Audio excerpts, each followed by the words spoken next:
Le maire de Vaudreuil-Dorion, Guy Pilon, a, dans une allocution télévisée, essayé d'apaiser l'inquiétude de ses concitoyens dans cette pandémie de la COVID-19. Il a souligné la part de toutes les forces vives qui permettent à la population de surmonter la crise et a rappelé les aides apportées à l'économie locale. Nous vivons présentement un moment de notre histoire qui nous marquera à jamais. En quelques semaines, nos vies ont été chamboulées. Tout s'est passé très vite. Nous voilà tous confinés dans nos résidences à réaliser que le monde entier retient son souffle. Comme mère, père, grand-père, je ressens la même inquiétude que vous devant toute cette incertitude. Les pertes monétaires, les drames humains et le stress de nos commerçants qui se demandent ce que l'avenir leur réserve, j'aimerais avoir réponse à tout, mais c'est impossible. Par contre, je mets mon énergie sur ce qui est en mon pouvoir. M'assurer que les services essentiels sont en place et penser à des mesures qui facilitent la vie des gens. À la suite du maire de Vaudreuil-Dorion, le directeur général, Olivier Van Nest, a passé en revue les services offerts par la Ville. Il a aussi indiqué que leurs équipes surveillent de près la montée des eaux pour ne pas être surpris par d'éventuelles crues printanières. Un petit mot sur la crue printanière. Plusieurs d'entre vous, riverains, ont constaté que l'eau est haute. Et malheureusement, on a encore tous le souvenir de 2019 dans nos esprits assez rapprochés. On suit la situation tous les jours.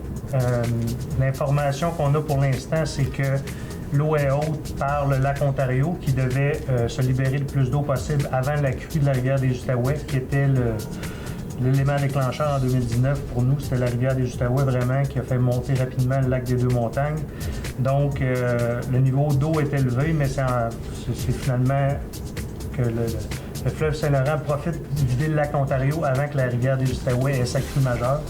Donc, on suit ça. Il y a toujours un risque, mais somme toute, avec l'information qu'on a, on considère qu'on est moins à risque qu'en 2019 et en 2017. Mais reste que tous les jours, c'est vérifié. Il peut toujours avoir des événements pluvieux majeurs qui changent la donne, mais on surveille la situation de près jour en jour malgré la crise actuelle. La Ville de Vaudreuil-Dorion entend se doter d'un portail citoyen d'ici l'année prochaine. C'est une plateforme numérique à travers laquelle les citoyens auront accès à tous les services offerts par la municipalité. C'est un véritable espace d'échange entre la Ville et sa population, comme nous l'explique ici France Lavoie, directrice des communications.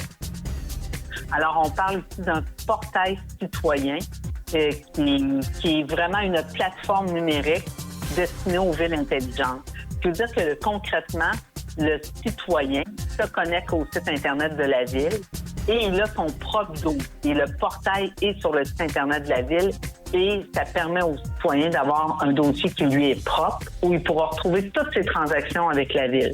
Donc, on parle d'inscription à des cours, des requêtes en ligne, des livres même qu'il y aura réservés à la bibliothèque, demande de permis, carte citoyen. Bref, tout ce qui le concerne se retrouve dans un seul et même endroit. Donc, c'est beaucoup plus simple d'utilisation. En plus, c'est un portail qui va nous permettre de faire des sondages, d'aller en consultation auprès du citoyen, qui est aussi très intéressant. Et présentement, dans la situation de crise que l'on vit ou dans toute autre situation d'urgence, mais ce portail-là nous permet d'envoyer des messages à nos citoyens, soit par courriel, texto, ça va être au choix du citoyen.